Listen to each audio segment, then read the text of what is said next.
Today on Sugar Spun Run, I'll be showing you how to make an easy homemade barbecue sauce. Hey Sugar Spun bakers, Sam here, and today I am so excited to be sharing another carefully tested, well-researched, and perfected recipe. This is a delicious homemade barbecue sauce made completely from scratch. You are going to definitely want to whip yourself up a batch and save it for a recipe that I have coming later on this week. I think you're going to love both of them, so let's go ahead and get started. One thing I love about today's recipe is you are going to need one medium-sized saucepan and a whisk, and that is pretty much it. Now we're going to combine all of our ingredients in this pot. We'll start with 5 tablespoons of tomato paste, add 3 tablespoons of apple cider vinegar, 3 tablespoons of firmly packed dark brown sugar, and 2 tablespoons of honey.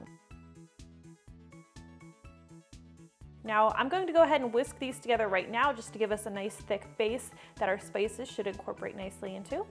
And then we're going to add our spices. We'll do 1/2 teaspoon of ground mustard, 1 teaspoon of garlic powder, 2 teaspoons of smoked paprika, 1/2 teaspoon of onion powder, 1 teaspoon of salt, 1/2 teaspoon of ground black pepper. And then I also like to add a pinch of cayenne pepper for a little bit of heat. This is an 1/8 teaspoon. Now go ahead and whisk everything together again.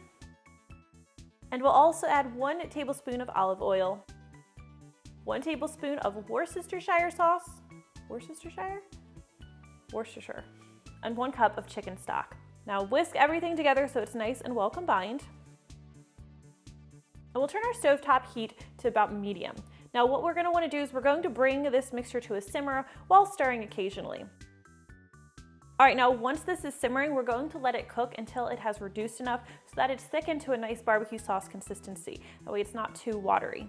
Now, for me, this usually takes about 10 to 15 minutes. Now, as the barbecue sauce becomes more and more thick, you're going to notice that it's going to start to splatter quite a bit. If that splatter is a problem for you and you want to contain the sauce, then go ahead and grab the lid to your pot and we'll just set it on top so that there's just a crack remaining. Now you don't want to cover it entirely because you want to let that steam escape so that the mixture can reduce, but this is going to catch a lot of the sauce and keep it from splattering all over your kitchen. Now do make sure that you're periodically removing the lid and stirring the barbecue sauce, that way nothing burns to the bottom of the pan. All right, so this has been cooking for about 15 minutes. Let's take a look. So hopefully you can tell that this is thickened quite a bit, and let me just show you, if I use a spoon here, you can see it's coating the back of a spoon. If I run my finger down the back of it, you can tell it's thickened, and it's going to continue to thicken even more as it cools. I'm really happy with this consistency for my barbecue sauce, so I'm going to go ahead and remove it from the stove. Now I'm just going to transfer it to a container that I can store it in. In this instance, I'm just using a mason jar. So I'll just go ahead and pour that into my mason jar.